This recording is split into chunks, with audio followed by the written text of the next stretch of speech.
There's more to imagine when you listen. So let your imagination soar with Audible. Audible has audio titles from every genre that will inspire you to imagine new worlds, possibilities, and ways of thinking. As an Audible member, you get to choose one title a month to keep from their entire catalog. Enjoy an exciting reawakening of a beloved classic with the Audible original, David Copperfield by Charles Dickens. Produced by Academy Award-winning director Sam Mendes. Starring Ncuti Gatwa, Helena Bonham Carter, and Theo James. This adaptation breathes new life into a familiar tale. New members can try Audible free for 30 days. Visit audible.com/imagine or text IMAGINE to 500-500. That's audible.com/imagine or text IMAGINE to 500-500. Are you struggling to close deals? Cold outreach is wasting the time of both the buyer and seller at every stage, especially when sellers are using shallow and outdated data. Your organization can overcome these challenges with technology that translates comprehensive, high-quality buyer data into real-time insights. These deeper insights empower sales reps and teams to adopt the habits of top performers, which leads to better outcomes, like more pipeline, higher win rates, and larger deals. We call this deep sales. And we've built the first deep sales platform with the next generation of LinkedIn Sales Navigator. Right now, you can try LinkedIn Sales Navigator and get a 60-day free trial at linkedin.com/trial. That's linkedin.com/trial for a 60-day free trial. Let LinkedIn Sales Navigator help you sell like a superstar today. Just go to linkedin.com/trial and get started. Welcome to How to Survive with Danielle and Christine, the show that teaches you how to survive the things that can kill you. Like being eaten by rats or a skiing collision. How about hoarding disorder? Oh, that can kill you. And the things that just make you wish you were dead. Like being publicly fired? Or how about being shushed in public? Happened. Working in trash TV? Done, and will do in the future. I have had a lot of these experiences, and one of the things that always makes me feel better, Danielle. Can I guess? Yeah. Is it playing the theme song? Let it roll. Let it roll. Let it roll. Ground is shaking under our feet. Mountains on fire, flooding in the street. Can't breathe the air, can't fight the feeling. Gobbling down Xanax ain't the way to be dealing. Gotta do better than just getting high. We gotta stick together if we're gonna survive. How to survive. How to survive. Hey, Danielle. Hey, Christine. How's it going? Good. How are you? Well, a lot of stuff's happened since we've seen each other. Yes. And I'll tell you some of it if you want to hear it. Okay, and I'll tell you mine, although it's not that exciting. Well, as you know, this morning I had to take my kids to school because my husband's store was broken into. Yes. And they dug a hole through... but clarify, not the store. The warehouse. Yeah. So, my husband has a lighting and design type store, and then he also has a workshop where people who work for him build some of his original designs. They dug a hole through the roof in Hollywood because there's a picture of a guy climbing through.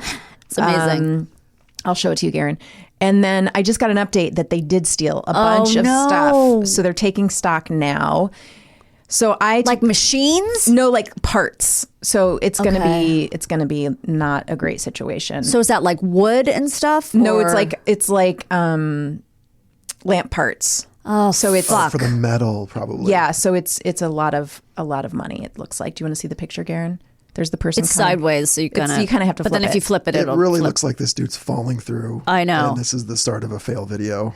So the thing that it reminded me of is there is a movie that Oliver and I saw not that long ago called Rafifi, which is a very famous Italian, I believe, heist movie. Oh, wow. And they enter the bank through the ceiling, which is the floor of the room they're above. And it's this beautiful, amazing scene done like in quiet. Okay. I think there's no music.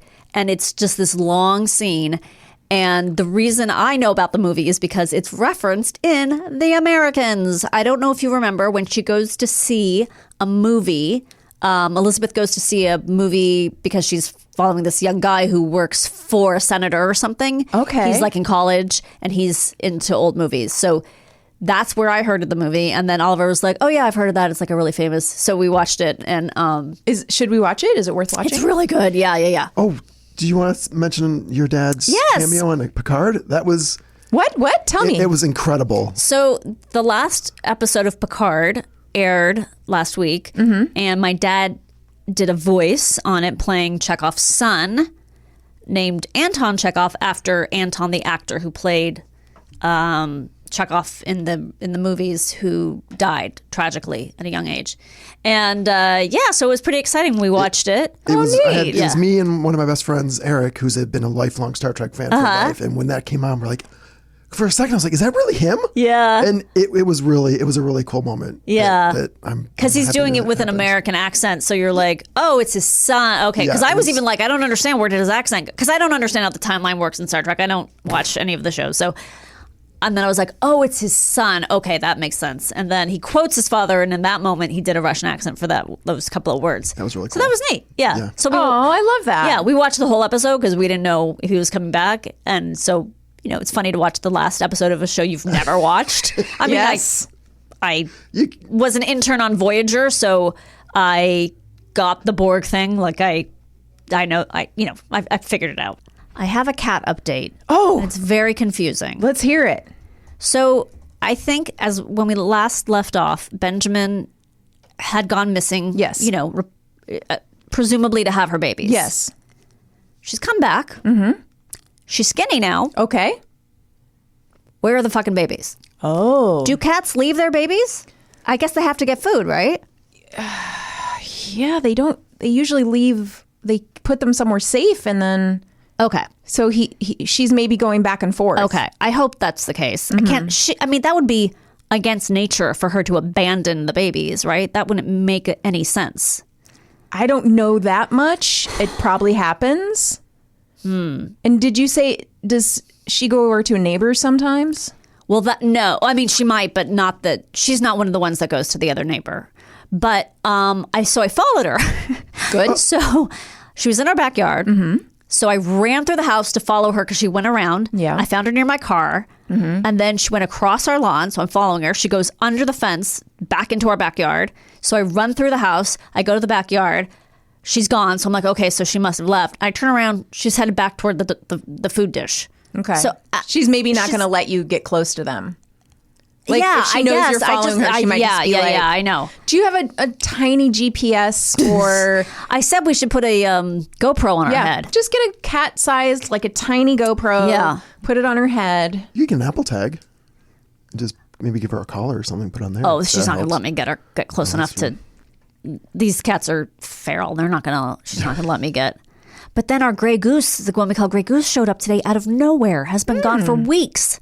This was Jimmy's favorite. Yeah. She just showed up out of nowhere. Shocking. Well, I saw this cute video on the Dodo about this woman who rescued this really, intensely feral gray kitten. And showed you how to sort of tame it. And I'm going to share it with you. Oh. It's really cute. It's a really cute video. I'll put it in the cute. newsletter. And she ends up ordering this thing I didn't even know existed. Now I want one, but it's like a cat sweater that you wear and it has a big kangaroo pouch that then you put the cat in because it feels like its mom. And then it suckles in there. It's got fake nipples. It doesn't, I don't think it has fake nipples. You can get those on Etsy. I looked into it. And Wait, what? Why? because, Mandy likes to nurse off of everything. And, but she would have to take this cat and swaddle it, wrap its little paws all tight because it would just scratch and bite her so much, and then swaddle it and then put the food in a teaspoon to get it to eat because it would attack the dish and attack her. It was so feral, but it was a kitten, so it was a little easier to manage. So I'm putting on my glasses. Okay. They were already there. They were. And you know what that You're a means, cheat. Yeah. guys. We are going to get in to some really intense stuff today. Okay. All right. I'm you excited. guys. This topic is a tale as old as time, just like Beauty and the Beast. At least we can find it in the literature centuries back. Guess what? I'm going to reference Michael Imperioli's favorite, 14th Dante. century Dante. He describes hoarding behavior in his Inferno, Yes. situating them with the wasters in the fourth circle of hell. I did not read any Dante in my life. Have you? Yes, I've read Dante's Inferno? I've read the Inferno. Darren, have you read the Inferno? I think I've tried to, but it's my intelligence level can barely surpass Family Guy. Let alone get into Dante's Inferno. That's your link to Michael Imperioli. It was assigned, and the 1 year college I was in, it was assigned. Oh, well, that's good. You got through it. I have not, but maybe someday I'll put it on my bucket list. They strained their chests against enormous weights and with mad howls rolled them at one another, shouting, "Why do you hoard?" And the other, "Why do you waste?" They were so skewed and squint-eyed in their minds, being miserly or extravagant mocked all reason. Here's another reference. The famous 17th century writer Nikolai Gogol, if you know that writer, he's in the Chekhov. There are those famous 17th century Russian writers that George Saunders loves to talk about. He's one of those. This character, Plushkin, he's disheveled, dressed like a beggar in torn and filthy clothing, and surrounds himself with an extraordinary mess, a spectacle of untidiness. The room reeked of a tomb and was cluttered with cobweb-covered broken furniture and tools, a dirty glass with dead flies, an antiquated sole of a shoe. Sounds so nice when he describes it. Yeah. Piles of manuscripts and rags, a chandelier so encrusted with dust that it looked like a cocoon enclosing a caterpillar, and an old piece of moldy cake. Ooh. So this is providing kind of a textbook description of a person with a hoarding disorder. Plushkin seemed unable to discard anything, including a used toothpick with which he had cleaned his teeth, at least before the coming of the French to Moscow. Senile squalor with a tendency to hoard rubbish has even been referred to as Plushkin's syndrome. Oh, okay. So that reference actually ended up becoming important in a way they used to describe hoarding disorder in the oldie-timey days. And you said senile, so these are older people? Senile squalor. Well, as we'll come to find out, it increases in seriousness as people get older. Interesting. It was originally, hoarding disorder was originally considered a manifestation of OCD, obsessive compulsive disorder, but became its own clinically distinct diagnosis under a class of OCD and related disorder in the DSM, which we know as the Diagnostic and Statistical Manual, in 2013. I'm going to tell you a little bit about it. Okay. It's characterized by chronic, persistent difficulty and significant distress in discarding possessions, regardless of their value. Up to 90% of people with hoarding disorder excessively accumulate unnecessary, often useless objects, including trash. The cause has not yet been determined. So here's what happens, okay? It often creates extremely cramped living conditions with only narrow pathways winding through stacks of clutter. Countertops, sinks, stoves, desks, stairways, and all other surfaces are usually piled with stuff. You may not be able to use some areas for their intended purpose. You may not be able to cook in the kitchen. When there's no more room inside your home, the clutter may spread to the garage, vehicles, yard, and other storage areas, okay? It can range from mild to severe. In some cases, it may not have much impact on your life, while others, it can really affect your daily functioning. Often people with the disorder don't see it as a problem. Right. So the problem is getting them to take part in treatment. Right. It can be really challenging. Because that's their stuff. They just want their stuff. Leave them alone. Exactly. But the treatment can help the person understand how their beliefs and behaviors can be changed so they can live a safer, better life. I'm going to give you some Numbers. We like numbers on the show, right? Love stats. Stats are our jam. Sorry, I got No a little more than an ounce of numbers, though. Oh yeah. I'm you going to gotta keep do, it under an ounce. Yeah. Can't do an ounce of Yeah. Just a few grams of. Keep it under grams. The prevalence varies from 2.3% to more than 5% of the population. Okay. So I don't know how many people that is. I don't either, but 5% seems like a lot. Does seem like a lot. And as I said earlier, it worsens as the hoarder ages. I wonder, and I'm sorry if you get to this later, I'm just jumping around. I wonder if this is the same sort of problem in America that it is in other places, or rather vice versa. Because we have so much stuff and so much access to stuff that I'm curious if in other countries where the value systems are different or they just, if it's also a problem. But if it's a psychological problem, that would seem like, well, that's going to Affect people everywhere the same. But anyway, just curious. That's a really good question. I didn't come across any information on country differences. Yeah. I would love to know the answer to that. And if Garen has time, he can look into it. If not, I'll have the information for the newsletter. There's no consistent gender differences, but there may be a genetic component. Okay. So they've done some twin studies and have found some genetic information there. Do one of your twins hoard? Not yet, but they're young. So we'll see. Yeah. The reason that things get worse as people age is because as we age, objects can represent important connections to other people from the past and the present. So the cherished items have been called a narrative scaffolding.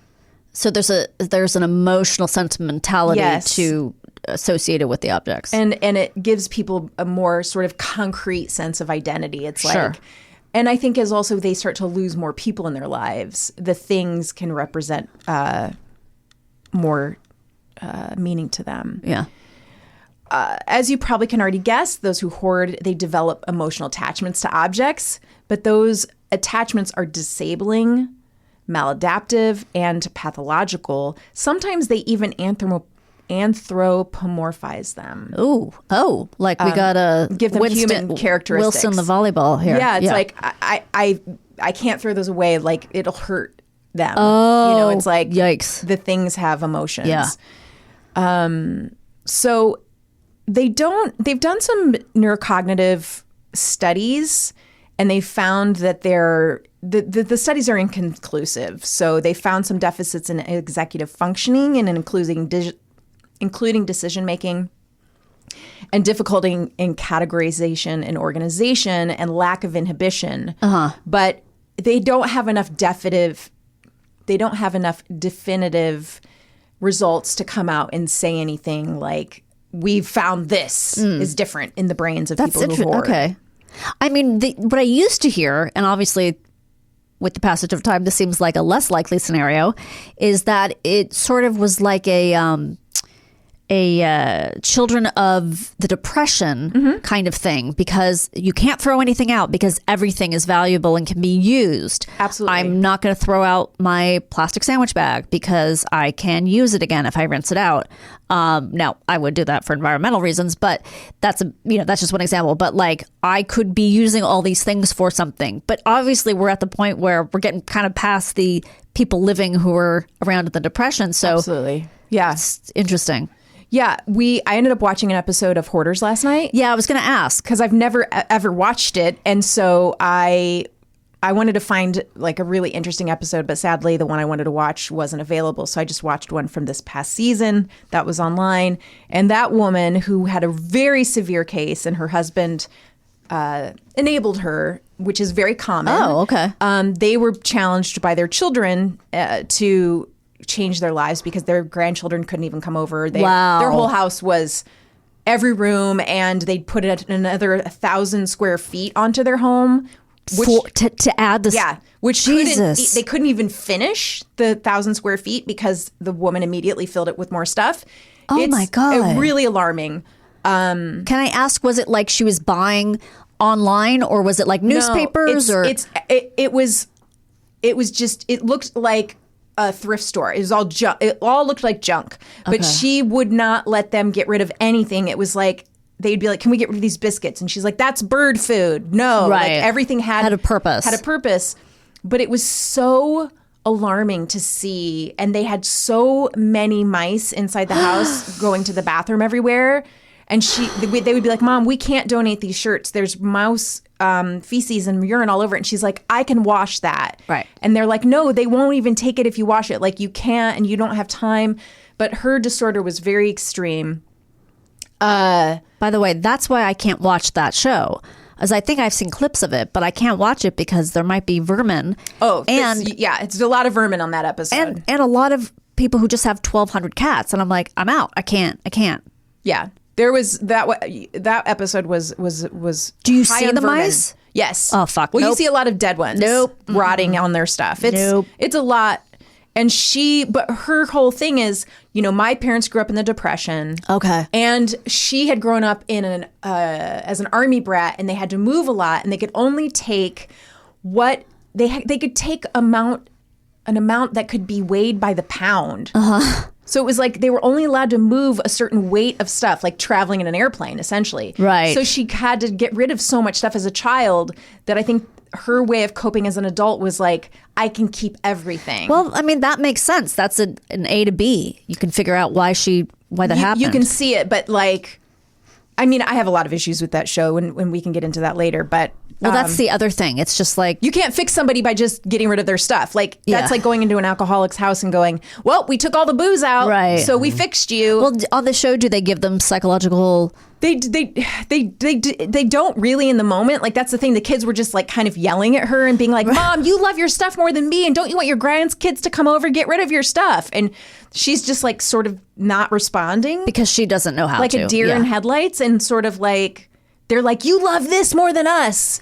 And it's like, well, she has a disorder. I mean, it's like being an addict. You can't just yell someone out of their addiction. That's not going to help her to just keep yelling at her. So I did say that she and her husband went into therapy after, which I think was the good part, because I was like, is anyone not realizing that she probably needs just to gonna be get on more shit. medication and have intense therapy? Like, you're not just going to clean out her front room and then things are going to be fixed. Let's get back to the symptoms of hoarding disorder. Obviously, getting and keeping too many items, right? Yeah. Having a difficulty throwing things out, feeling the need to save the items and being upset by the thought of getting rid of them. Clutter to the point where you can't use rooms, okay? Trying to be perfect and avoiding or delaying decisions. Problems with planning and organizing. Okay, so getting too many items and refusing to part with them can result in piles and stacks of items, newspapers, clothes, paperwork, books, or sentimental items. Walking spaces that are cluttered, living areas that are cluttered, rooms that can't be used for the intended purpose. Yeah. Not being able to sleep in your bed.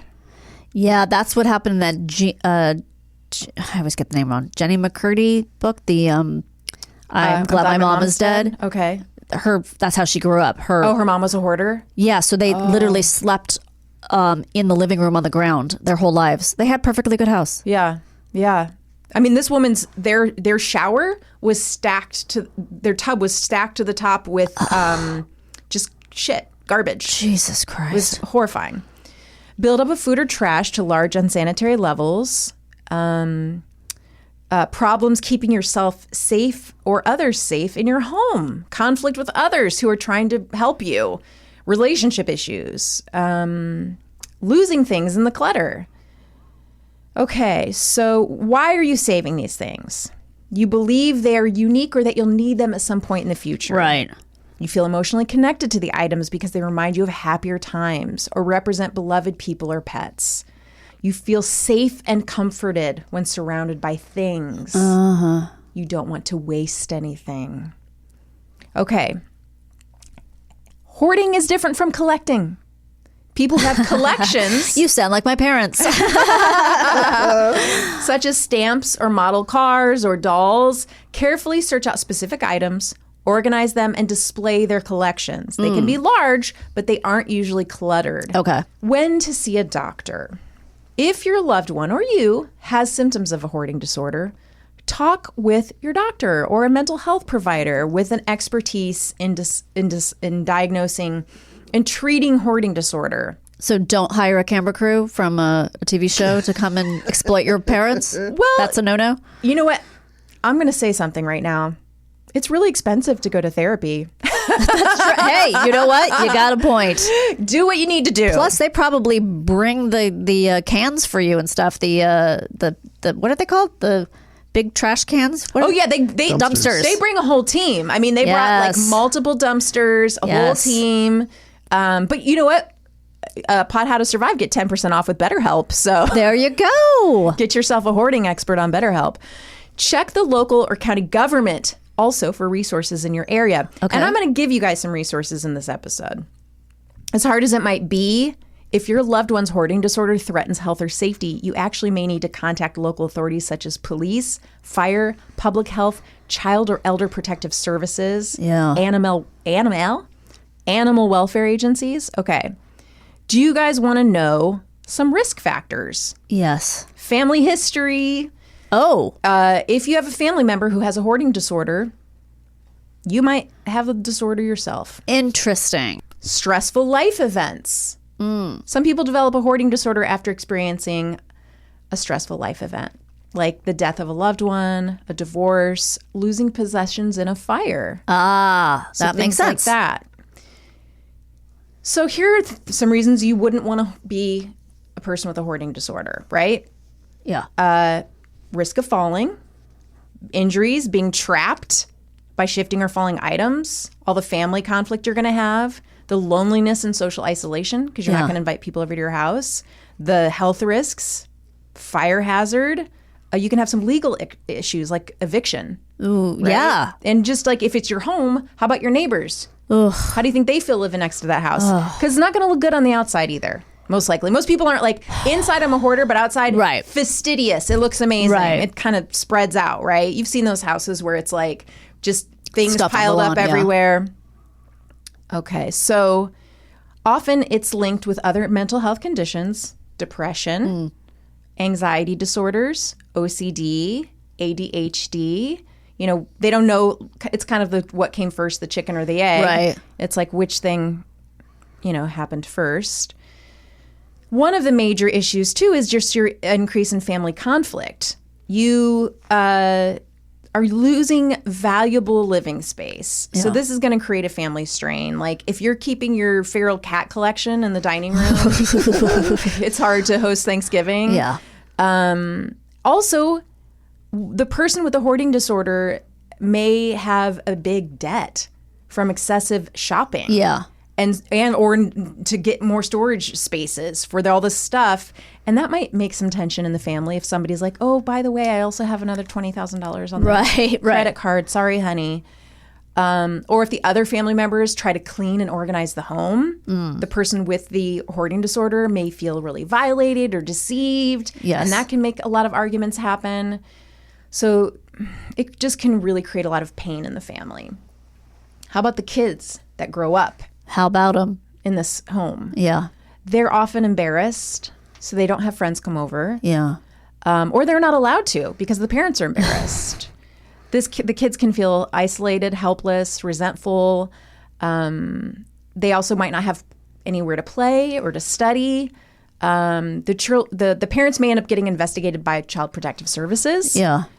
They might feel that the parents love their possessions more than their kids. And that's what happened in the episode. Yeah. The kids kept saying like, and these were adult kids, like they had kids of their own, but they still felt like our mom doesn't love us. Yeah. You know, I mean, I can understand their point of view too. It's just they're not realizing, which is often with a family member, you don't realize like there's a lot more going on than you think. Like it's not as easy as just pointing out reality to them. That doesn't usually help. Yeah, I mean, I do. Again, it's like it feels like alcoholism, where it's like, oh, they chose alcohol instead of me. But it's like, I don't know that it's a choice really, and this person needs help.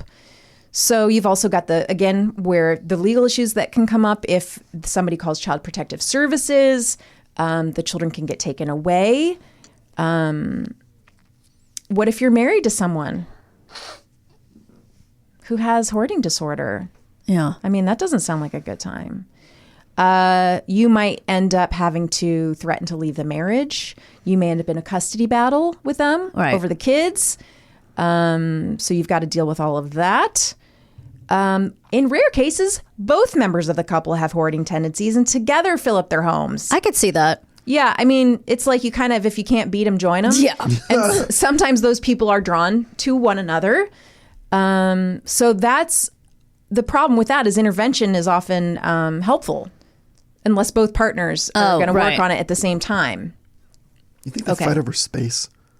Like, Right? this is where my old newspapers go. Yeah. You can take your Time magazines elsewhere. Right. Yeah, right? It's wild. My TV guides go in the bathroom. You know that.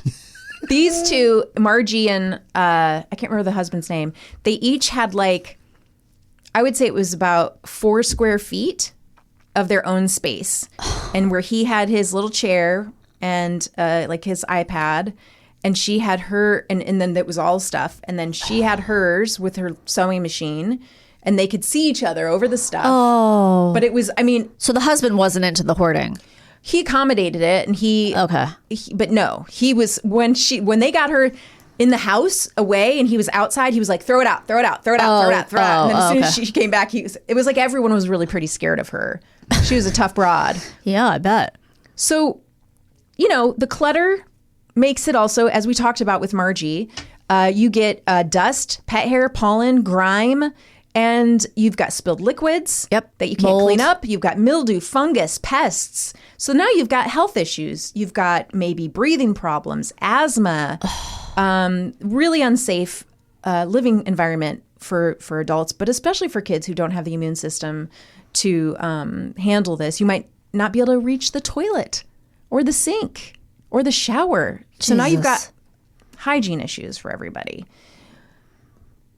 So how do we cope with this if you're living in this situation? If you're a family member, how do we survive this? If you aren't the person and you have to endure this, first you're going to seek some support to help you manage your own feelings, learn your coping strategies. Therapists, social workers, counselors, peer support groups. Tell your loved one how their hoarding disorder has impacted your life. Find other ways to bond with your family member. Like let them know things that you love about them that don't have to be connected to all the crap they're bringing into the house. Right. Be assertive with them. You don't have to be passive aggressive in expressing your feelings. Also, be aware that it is a disorder. Yeah, right? You don't right. have to suffer as a consequence. I mean, you might not have the option to leave if you're not an adult. Know that it's really hard to change. It's not going to happen overnight. Validate your own feelings. And again, seek help. And don't tell them what they should get rid of. Don't touch their possessions without their consent. That's not going to help them. That's enabling them, which you should also not do. Don't offer. Here's some things you should never do, okay? Don't offer to store their items. No. Oh. Don't enable them. Yes. Don't offer to pay for extra storage space, okay? So you're just making the problem worse. Or offer, but then burn all that shit. Don't go shopping or scavenging with the hoarder or bail them out of debts incurred by their excessive shopping, because then you're just, that's like getting them a lawyer for their 3rd DUI. Right. Don't clean up after the hoarder, okay? While you want to assist your loved one to clean and organize when they request help, don't take on all the duties yourself, okay? The more you clean up after the hoarder, the less they'll be motivated to address the problem themselves, okay? So it doesn't mean you can't help, but you don't want to just be like, I'm taking care of this for you. Right. And also keep your expectations realistic, okay? So they're not going to become a neatnik. Yeah. That's going to set you up for disappointment. This is going to happen gradually. There are going to be setbacks along the way. They're going to revert to old patterns and behavior. So instead of targeting a perfectly neat, clutter-free home, how about we just reduce the dangers? Right. Let's go for that. How about some support? Clutter's Anonymous, the Clutter Movement Family Support, the International OCD Foundation. For our friends across the pond, Hoarding UK. Oh, I'm And assuming there's some U's in there. Oh, definitely. Couple. Children of Hoarders. These are all support groups online. I will link I will Lincoln log it. Sure. Just an old toy. Lincoln logs can also be hoarded. That's true. They should be in the can, because if they're out of the can, that's a mess. We don't care for it. I will link it all in the newsletter / show notes. Great. I think we should hear a story. I think we should. I'm very excited to tell you this story. Oh, good. Because I don't think you're going to know it. But if you do, bravo. My knowledge of hoarding and hoarding related stories is very limited. Well, this is the story of the Collier brothers. Okay. They were sons of Herman Livingston Collier, a Manhattan gynecologist who worked at Bellevue Hospital, and his first cousin. So remember that. Yeah. Don't marry your first cousin. Right. Susie Gage Frost Collier, a former opera singer. Okay? So they both Homer and Langley attended Columbia University. What, do we have a year? Yeah. Sorry, I didn't have their birth year, so this is in the early 20s. Okay. Langley was an accomplished concert pianist. Okay. He played professionally for a time and performed at Carnegie Hall. In 1909, Herman moved the family into a 4-story brownstone in the Harlem neighborhood at 2078 Fifth Avenue. Okay. Homer and Langley never married or lived on their own. Oh. Their father, Dr. Collier, died in 1923, leaving his sons all of his possessions, including items from his medical practice, which they brought to their home in Harlem. Yeah. After their mother's death, the Collier brothers continued to live together in the Harlem brownstone they inherited. For the next 4 years, the brothers socialized with others, left their home on a regular basis. Okay, sounds good, right? In 1933, Homer lost his eyesight due to hemorrhages in the backs of his eyes. Ugh. I don't know. I guess that happens. So 1920s. Right? They probably had to put too much rouge on their knees or something. Langley quit his job to care for his brother, and the two began to withdraw from society. Oh, boy. As time progressed, their brothers became fearful due to changes in the neighborhood. The large, I know, here we go. I.e. black people. You know what's coming. The largely upper class area changed due to the Great Depression. The brothers were also uncomfortable with the shift in racial demographics as more African Americans Even the moved blonde into guy. Harlem. Yeah, I can't see it, but I know I don't like it. I know it. After teenagers threw rocks at their windows, they boarded them up and wired the doors shut. In an attempt to exclude burglars, Langley used his engineering skills to construct booby traps and tunnels among the collection of items and trash that filled the house. The house soon became a maze of boxes, complicated tunnel systems consisting of junk and trash rigged with tripwires. Whoa. Homer and Langley Collier lived in nests created among the debris that was piled to the ceiling. Oh, my God. Piled to the ceiling. And I want you to keep in mind, these are very high ceilings. I mean, this is a giant brownstone in, Yeah. Langley later told a reporter that he fed and bathed his brother, read him classic literature as he could no longer see, and played piano sonatas for him.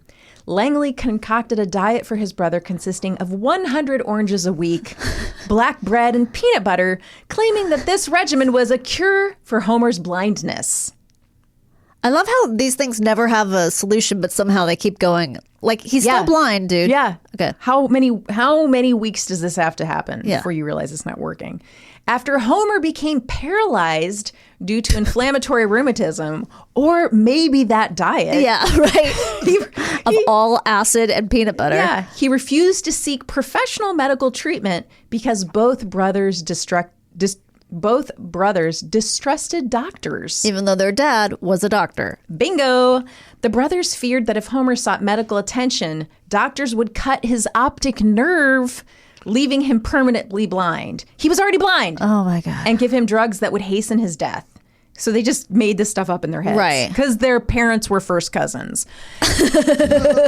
Langley Collier later told a reporter, "You must remember that we are the sons of a doctor. We have a medical library of 15,000 books in the house. We decided we would not call in any doctors. You see, we knew too much about medicine." Oh, boy.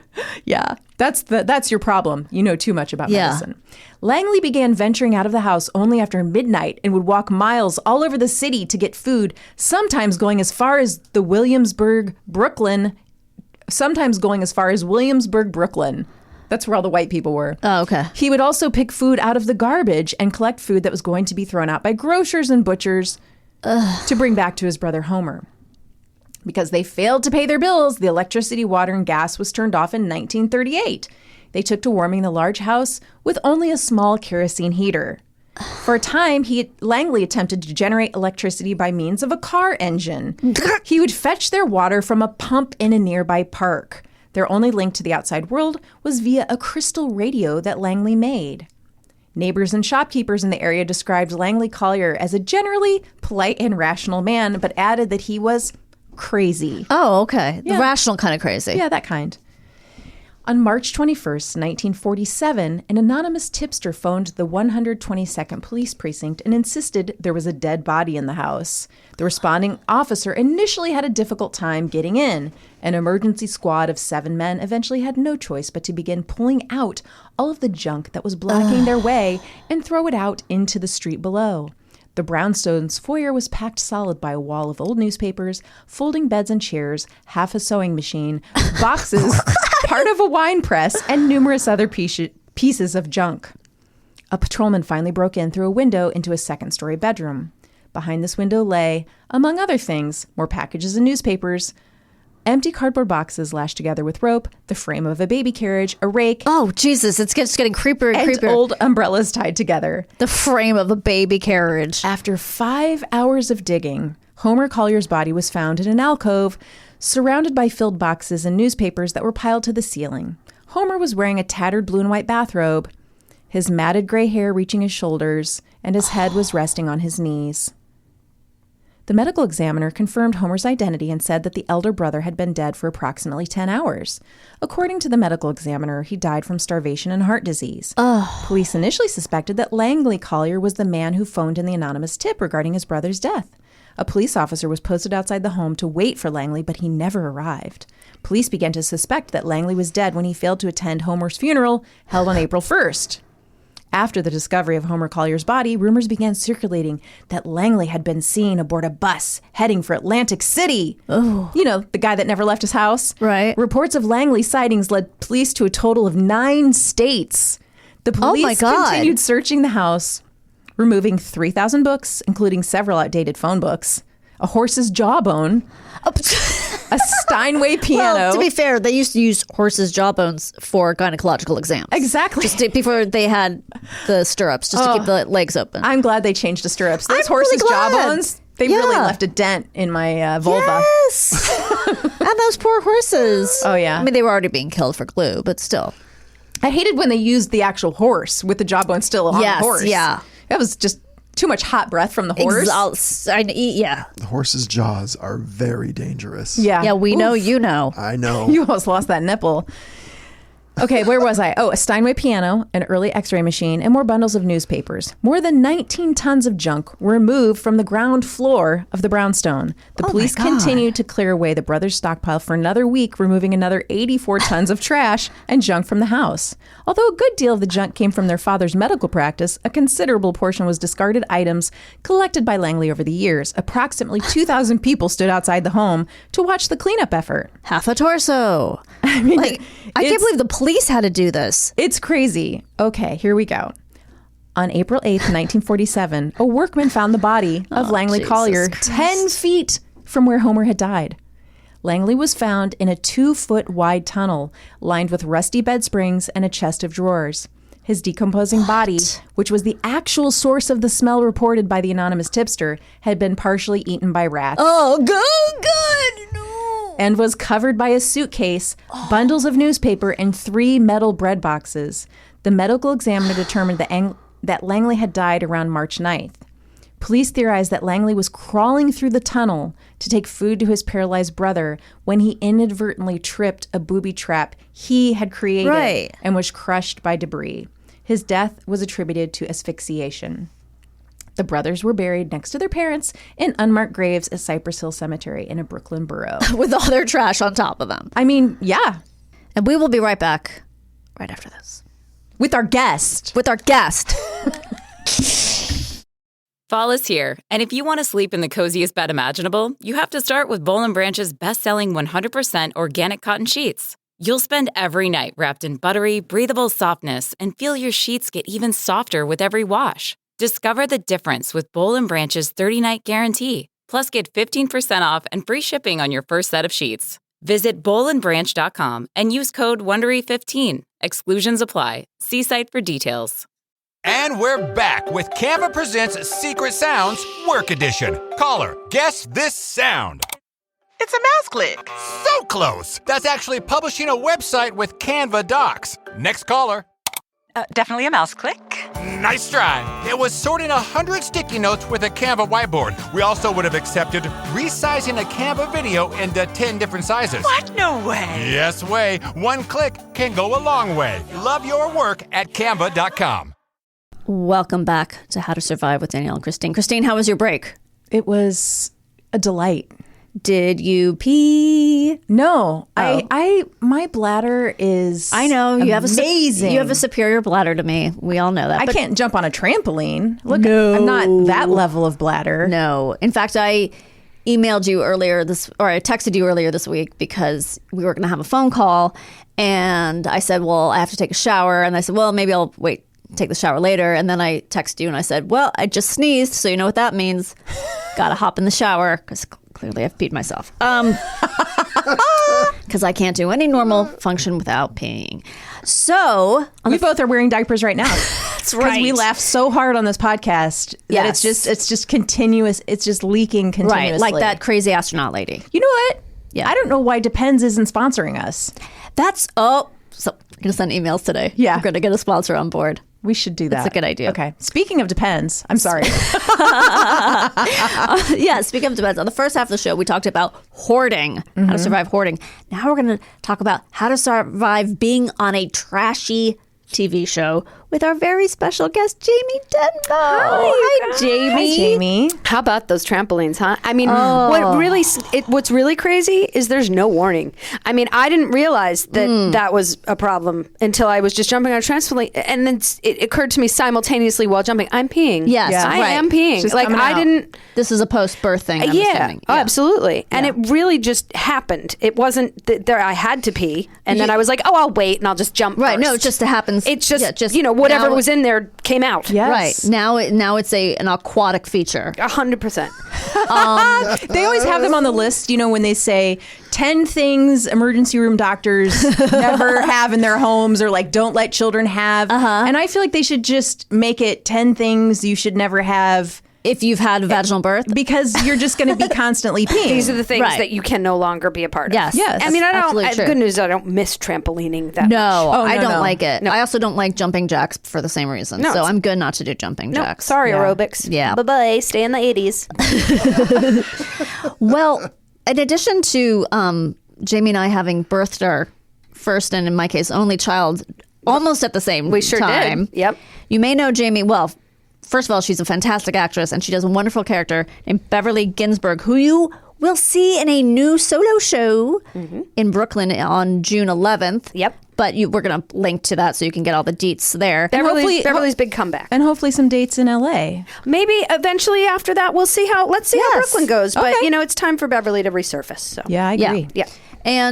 But in a strange turn of events, Oh, yeah. she's now a writer on Grey's Anatomy of all things. Yeah, it makes no sense at all. No sense at all. Don't think about it too hard. Your head will explode. But before you had this illustrious job, Oh, yeah. you wrote you were a performer on Yep, even worse. My big, fat, obnoxious boss. right. So listeners of this show might recall, I think I've said it a couple of times, that I wrote on its predecessor, My Big Fat Obnoxious Fiancé. Be far more successful to Was the it? spin-off. Yeah, Was it far- That's why it has a spin-off. I can't believe it as a spinoff because I'll just quickly explain that the show was supposed to be a comedy. The premise of the show, very, very quickly, was that these two people are getting married. They're not really getting married. They're on a game show where if they convince their families that they're in love, they're strangers. It was hybrid reality prank show, which Right. I think it's important to contextualize that both the shows that we're talking about Yes. came out of the punked era of early to mid-aughts, Yes. like we're all doing prank shows. Well, and Joe Schmo had already been on, and Joe Schmo was actually very, very good. And like Kristen Wiig was on it, and it was really good. So the premise of these, for those of you who I hope can't remember this phase of television, was that they would scrounge around for the improvisers in the best comedy theaters, like the Groundlings, like you're just saying, or at UCB, and they would force you to think that you were having a legitimate job in the industry by then putting you in a position to prank unsuspecting aspiring reality show people. So in the case of Fiancé, Yes. the premise, what the woman is told is that you're both contestants, you're both regular people who are pretending that you're in love, you're not a match, you're going to convince your families that you're getting married, and if you get to I do, you get $1 million each. Okay. In reality, only the woman was a contestant and the man was an actor who did his best to be.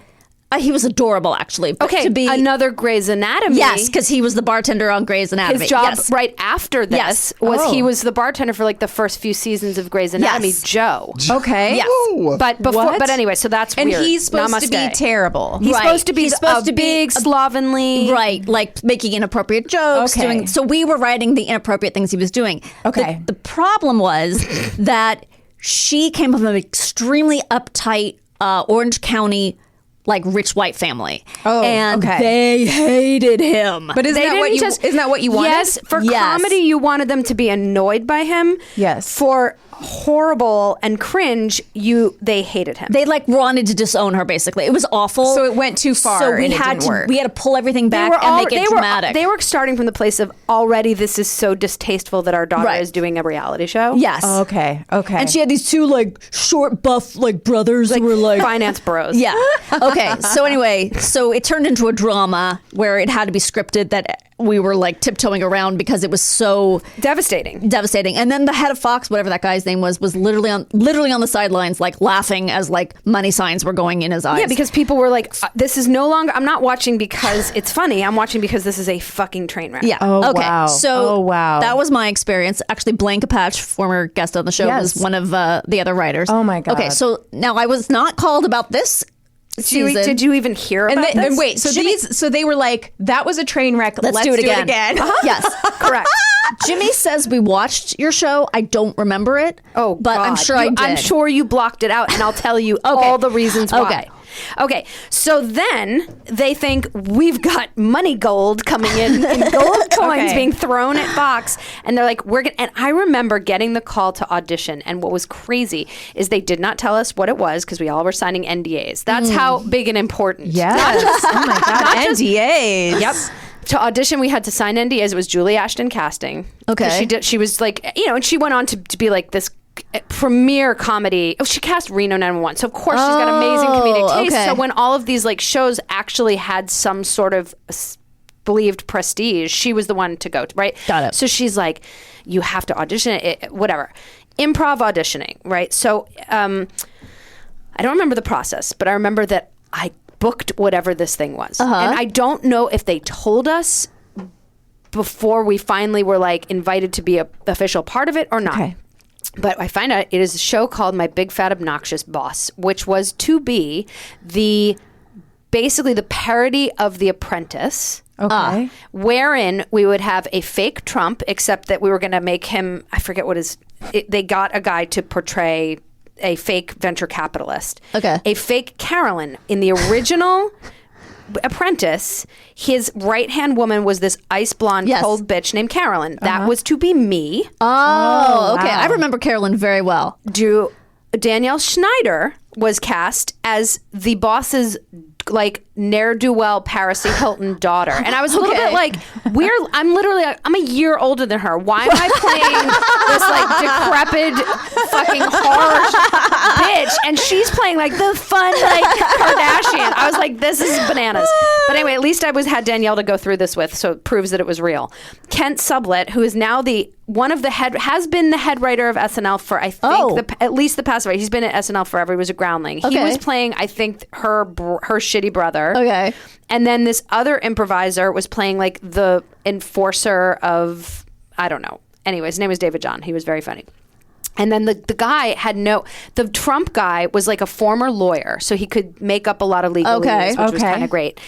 And the premise was that the contestants had no idea that this was fake and that we were all fake. So they thought they were going on like an apprentice So they show. had like 12 contestants who were basically like they weren't good enough to get on The Apprentice. Did they just take rejects from the? I'm sure, because a lot of them were, bless their hearts, like they were like MBAs, I guess, or like not like shitty school MBAs, or like maybe like whatever you would pass for an entrepreneur. I don't know if they were real entrepreneurs or if they were lying about it. Okay. But they were just a group of like 12 that to me they were like sorority and frat boy type kids. God bless these poor kids. So they come in, and the creators of the show were monsters. Yeah. I don't even honestly, I do kind of remember them. I'm not going to say who they are. And I remember so it was all took place in Chicago. This was the other thing. So they put us in Chicago, and I just got married. This was right after I married. Okay. And they were like, okay, you're going to go to Chicago in the middle of the summer for like 6 weeks. And first of all, it was, I don't know if you've been to Chicago in the summer. Yes. It's painfully humid. It's an armpit. Right. And so it was very hot. I remember that. And I was always in a business suit, like a wool business suit. Because you're the old Carolyn. And I blocked out so much of this, but our job was to just have these elaborate, like, business themed pranks. So like one of them was like them running around. This was actually funny when you describe it. My favorite one was they had to do office type tasks, like Xerox 75 pages on a Xerox machine in the middle of a field while we shot paintballs at them. Okay, that's really funny. Like shit like that. And like whoever had the least number of paintballs. So like stuff like that. Like there were pranks. Like I didn't have to do a lot of those because those were kind of just like on their own. And then what I was tasked with doing were these boardrooms, right? So you remember the boardrooms? Yes. Those were, so for 6 to 8 hour long shoots, okay, you have the two contestants who are like up for elimination, and we would have to sit across from them and, you know, say horribly mean things to them and like demoralize them. Oh, God. And what was extra awful about it is that in between shots, we had to maintain these fake characters. Right. And my character was a bitch, an icy bitch. So I couldn't talk to them, and if I did, I had to like really sneer at them and just be awful to them. Oh no. And the more awful I was, like they would sometimes try and catch that. I thought they were trying to catch that off camera. So, you know, because you wanted to feel like at least I'm performing for a reason and not just being a monster. All I can remember is this was when I learned that reality shows just ply their people, their cast with alcohol, because like I remember they were in this like, you know, whatever, some stupid penthouse in, you know, and they just had a full bar and they were wasted at all times, and like, you know what I mean, like, and I remember one day I was so beaten down, it was probably after a boardroom scenario where we just had to be super mean to them, and then they would like, are they crying and stuff? I don't remember if probably. I can't remember. Again, I really blocked it out, and I have never watched a full episode. Okay, you can't. So I just remember being in the elevator, and I was with one of the producers, and this other woman is in the elevator with her, and the producer, she's like, oh, Jamie, this is Dr. Jenna, blah, blah, blah. She's, you know, the psychologist here is part of the show. And I go, oh my God, thank God. I go, listen, I am just feeling so guilty. Like I feel bad. Like these kids, like they don't know what's going on. They're like 25 years old maybe, and they, you know, they think that they're just going to be humiliated. You know what I mean? And blah, blah, blah. And the producer just goes, Jamie, she's here for the contestants. Oh my God. And I go, oh my God. So I was constantly feeling terrible. And like, then they were trying, like I remember they kept pushing Danielle to be super, super slutty and to like hit on the contestants because it was a different time. Yes. But she was, of course, super uncomfortable with it. Yeah. Would have been then, wouldn't happen now. Right. And me, I was supposed to be super frigid. So I remember like I had a tea party with some of the female contestants, like the ones who won a tea party with Carolyn to like hear about how amazing her career was.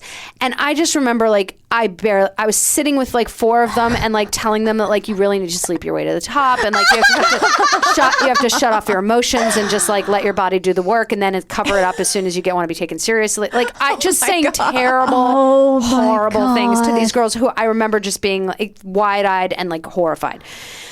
And it did so poorly in the ratings that this was, I believe, among the first television shows to just be shut off, canceled in the middle, and then the unaired episodes were available on like what was passing for ABC Online at the time. Or not ABC, Fox Online, whatever Fox it was. Right. And I remember like trying to watch the episodes with like a modem that like it was buffering. There was so much buffering that I was like, I don't have to watch this. You can definitely see online. You can definitely see the paintball thing. You can definitely see a clip of us doing a boardroom scene, and like their objective was that they couldn't break focus, and so we were like rolling a bowling ball out of them and like throwing balls at their faces and like throwing hacky sacks at their heads while they're trying to have a normal conversation. Then I will say, like, the big twist, also funny, could have been funny, which was that the bad boss, who turned out to be like, again, like this guy just wanted to be an actor. Like I have no idea where he is now. My apologies if for some reason he's listening to this. He was a nice enough guy, but like, you know, he didn't have a lot of comedic chops to also because he was an unknown. So like, you know, he's playing the version of Trump. So like we had to create so much of this like fake business. I rember we had to take classes in venture capitalism. Whoa. This is where I learned of venture capital so that we could bullshit properly. Yes. Okay, so that's what I was going to ask. How much was it just the beats were written out? Like, in this board meeting, you'll do this, this, and this, but you have to do all the dialogue and improvise. Yep, and we had to be prepared because there was so much downtime with these kids. Yeah, like at fake cocktail parties and shit. Oh my god! So you're just working all the time because even during breaks, you don't get to break character. Never breaking character. It's exhausting. Oh my god! And always knowing that, like, if they're going to talk about some aspect of business, they all have MBAs. What the fuck? And you're supposed to be like an executive. Correct. So they're gonna. I'm like, I had 3 workshops, hour-long workshops, and what is a venture capitalist? I'm like, you expect me to just like, okay, whatever. It turns out that's all you need. So the big twist that you could only see if you watched the last episode, which I guess hunt for online. I mean, I knew what it was, which was that when he was making the final decision between 2 contestants every time, it was a chimpanzee in an office, like spinning a wheel with the character, with the people's name. That's actually pretty funny. However, it's pretty prank. So there was footage. There was actual footage. There is footage of a chimpanzee, I believe, who is spinning the wheel with the faces of the cat. So the chimpanzee decided who won ultimately. I believe, as I recall, I did like get into 1 or 2 of them claimed that they knew it was a prank at least halfway through. Okay. And one of them was from Boston, and he was such a nice guy. And I remember having like a little online, like through Facebook, because it was still like the beginning of Facebook. Maybe not the beginning of Facebook, but like Facebook was still young. And I remember like having a nice dialogue with him afterwards and like basically apologizing. And being like, I'm super sorry that I was. But we had this nice kind of rapport. I have no idea what became of anyone else. So did the actual winner win money? I think that the actual winner, because I guess in the world of the show, they were supposed to win a spot in the organization. Oh, right. Like in Trump. The Apprentice. Yeah. Yes. But presumably they walked away with some kind of money and horribly. Oh my god. I have a question. In the last episode, did you get to reveal your true personality to them? And like, did they get to find out it was a prank show at the end? How awful is it that I cannot fucking... Well, yes, but I don't remember how I revealed anything to them. Yeah. But beyond that, there would have only been one contestant left because they went home. Oh, so they just went home thinking it was real. Correct.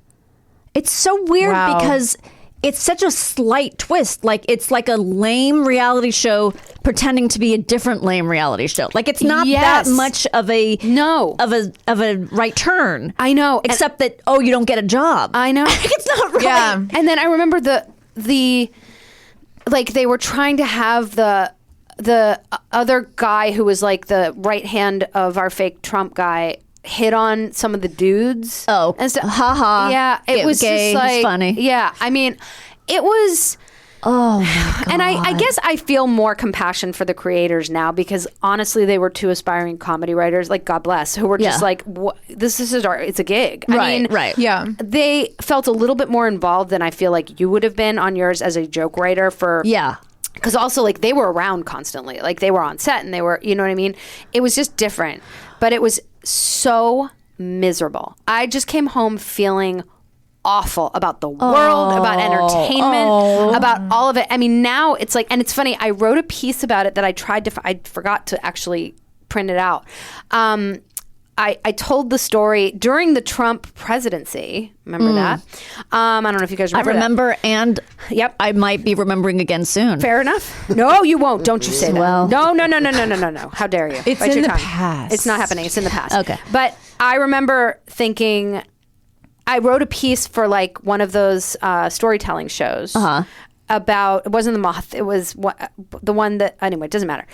And about how surreal it was. It's like we have a fake president, but I was on the reality show with the fake version, the fake boss version of the fake president. Right. You know what I mean? Like it was really such wild. a meta, strange. And he was pretending to be something he wasn't even on the show. Correct. Because I don't think those people really got jobs with the Trump organization. Yes, he was acting on that, and that's what made people believe he would be a good president. And he was acting like a successful businessman, which is wasn't. also weird because the whole thing is responsible. I know. Yeah. And I was like, so did I somehow even play into the fake, the mythology and the fakeness that we're all being subjected to? I mean, I don't give myself that much credit. And like I said, all your fault, Jamie. But man, I just hated that I had any part of it. You know, I guess I didn't feel as bad. Well, first of all, it was only one. It was only one family. person. It was her family too, but her family were such kind of just like. Oh, they were awful. I remember. Like kind of. I remember your show better than mine.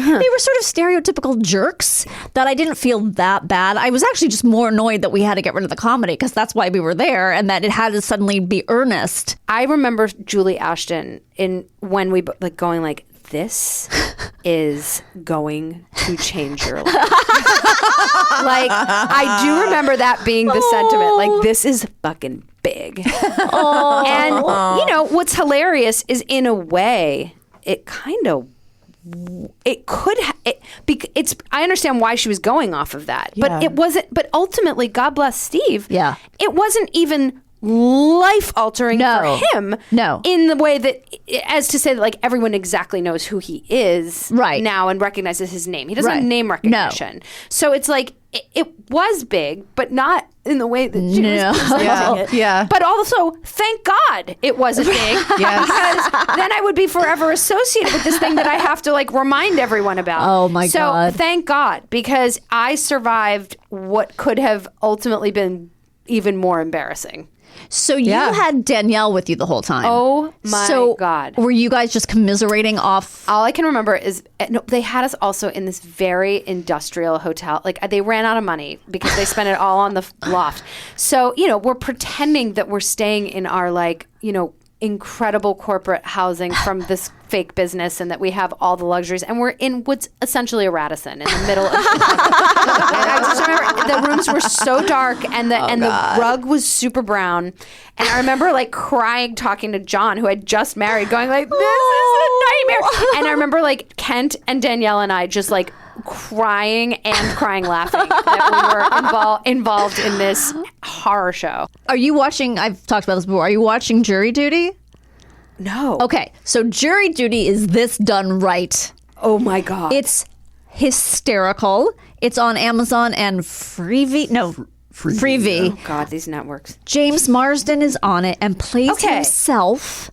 It's the premises. I've seen the poster. It's hysterical. There's only one mark, and everyone is nice. No one, I mean, there are jerky, like James Marsden plays an asshole version of himself. Yeah. But even that, it's always funny. It's so funny. Yeah. I've been on that guy since America. You knew him for. I knew that he was special, I'll tell you since that. Since what? Since before America figured it out. Oh, before America figured it out. Okay, got it. Yeah. No, I have people like that. I'm proud of this. Yeah. That's how I feel about Ryan Gosling. Oh, that's interesting. Yeah. You claim him? Yeah, I also feel like I hated Gwyneth Paltrow long before anyone else. Okay. I know. Wait, did you hate her during Shakespeare in Love? No, not as an actress, just as a person. Okay, can I just say something? Here's what sucks. And maybe I'm going to run into it right now. Let's see in real time. Okay. I feel like when I say, I can't with Gwyneth Paltrow, whatever woman my age that I'm with just goes, me neither, but I do love her recipes. Ew. What? I feel like every time I'm like, I fucking hate with like I can't stand it. But I'm telling you, the Goop cookbook is amazing, and everything I eat comes out of it every fucking time. I don't know anyone. I don't know anyone wealthy enough to be involved in you know what? I'm hanging out with the wrong lady. Yes, you gotta you get are. new friends. You are. Also, she doesn't fucking write those recipes. There's no way. Thank you. Right. She has a team. I'm not interested in her. Does she And look by like the way, how everyone was after the ski trial, all she had to do was, I wish you well. And people are like, she is a saint. Baller move. I know. Baller move. And I'm She's like, fierce. is it? No, I think she's a cunt. I'm like, have we forgotten what we're watching here? Yeah, no, I don't think. And by the way, even though I do think that at the end of the day, she probably was not at fault for his injuries, I will say they were all awful. Yeah. She yelled at him. He was on the ground and she was like, what the fuck? And it's like, She was while he was on the ground. Yes, and he was an old man that she did not help. So let's not forget that she did not wish him well. No. Even though she was found innocent. Yeah. No, I agree. I think she is just. I've said everything. She's just. What I like is that she doesn't disappoint. She's so consistent in her character. I agree. I mean, she goes to a yoga studio, goes into a yoga class that's full, and says, "Do you know who I am? I help make yoga famous." I mean, that is That is what you have to love about her. She's but I don't also love her. the one who says, "Look, I've had to work really hard in this business." Does she really? They all do. Yeah, Her and she- Kate Hudson. They just got their. My parents just got my foot in the door. That's the hard part. That's the hardest fucking part. Yeah, that is the hardest part. I think they should say, I'm really, really lucky and I'm talented, and those two go hand in hand. And my godfather, Steven Spielberg, and my first movie was Hook. Because he put me in it. Like, no, you don't work as hard as other people, and you were already wealthy. And But her lemon poppy seed. It's to die for. So good. It's to die for. It's almost as good as Olivia Wilde's. Oh my god! No, you can't touch her was salad that Nora dressing. Ephron's? Her salad She dressing. stole it. Her salad dressing. Yeah, she stole it from someone else. Oh, I don't know. Anyway, I hate it. White women need to die. White women. Oh my god. Yeah. Sometimes you get sucked into things. I did that with the Depp Heard trial, where it was like people were like, I'm not going to watch a second of that, and I was like, I will watch every moment, Every little bit. But her mint green apple sorbet is so. You just have to try it. No, but really, You know what? It's the fresh mint. She uses fresh sucks, mint. but she uses fresh mint. She Summer crushes, Garden. she crushes, doesn't smash. Does she use really good olive oil when she? If you don't get really good olive oil, you will taste the difference. Yeah, and you know what? will. You have to get it from a certain region in Tuscany because a lot of oil is fake. And not even from Italy. If you Right. have to harvest it yourself, so Then when do you that. get there on your jet, Yeah. park your jet right up In the next field. to right on top of the olive oil Yes. grove. Yeah. The olive oil Which is grove. great because then you can just kind of lean out the window and you don't just have pluck to some and you don't olives. have to change into They'll flats. just hand it to you. You have to change it up. There's a little man who will just hand it to you. A little man, they call him Mr. Olive. Yeah. And it sounds better in Italian, which you should learn. Yes. And he has a monocle, which is perfect because he only has really one eye. He has one 'Cause eye, it's an the olive. other eye is an olive. My jet fuel blew out his other eye. That's right. But It's okay. but it was worth it. He tried It to was sue me, so but I won. good. It was worth it. Also, she doesn't eat, right? We can all agree. She said she doesn't eat. She only eats bone broth and Oh, like, that's right. a She carrot said it. stem. That's right. That's right. She said that. So why? So she's not eating anything in those recipe books, unless all the recipes are bone broth.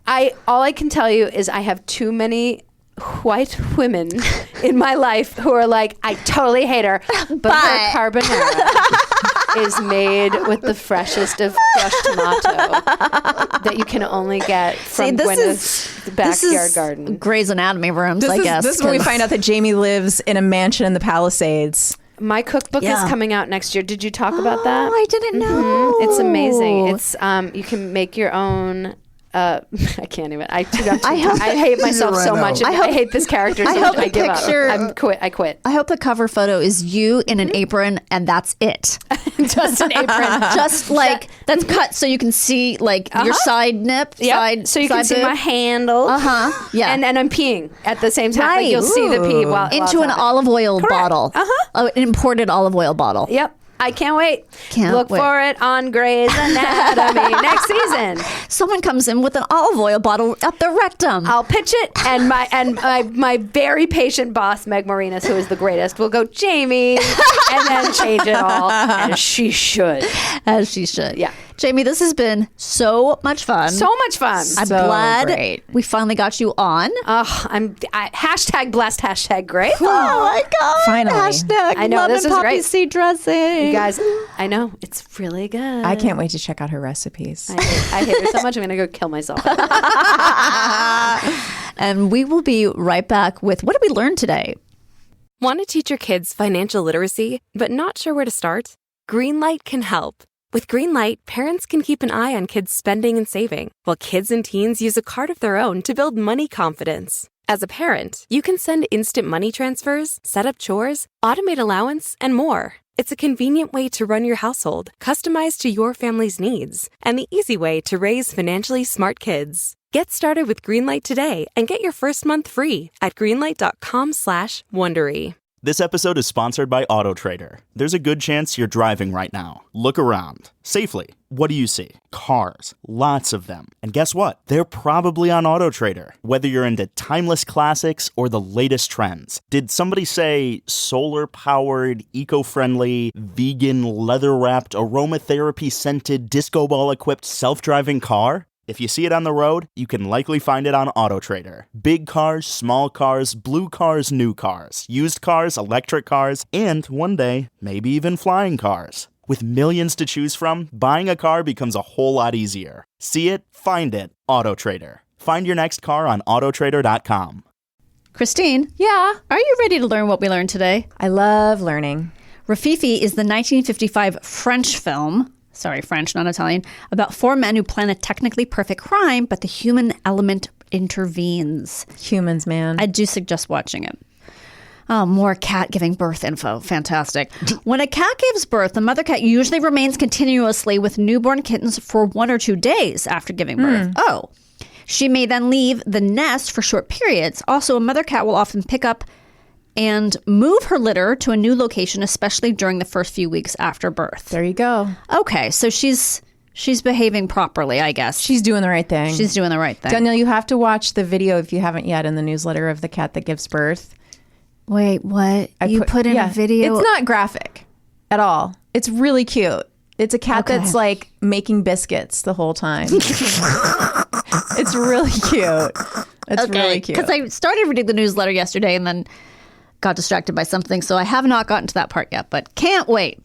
It can be a thin line between collecting and hoarding. Just saying. Yeah.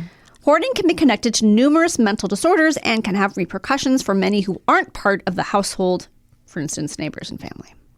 Hoarding can also lead to numerous unseen issues like mold, creatures, breathing issues, and more. Creatures. Ugh. All right.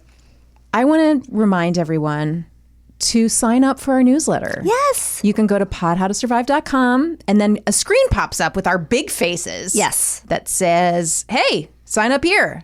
Yep. That's all you got to do. It's so easy. And there's so much information in the newsletter. It's packed. Yeah, because it somewhat runs down what happened in the episode, but it has links to things we've just, casually mentioned. It has fun tidbits, fun facts. Extra jokes about Garen. Yep. Sometimes, just free cool stuff. Yeah. I don't know what I just said. What I meant to say was it's free. It's free added value to your listening experience. There you go. That's what I was trying to say. And you know what? Next week, we're going to do some more thank yous to our patrons. Yes. Oh, and this week, we're recording a bonus episode. That's right. And who it's going to be is a big fat surprise. Yeah, you'll see. But until next time, remain calm.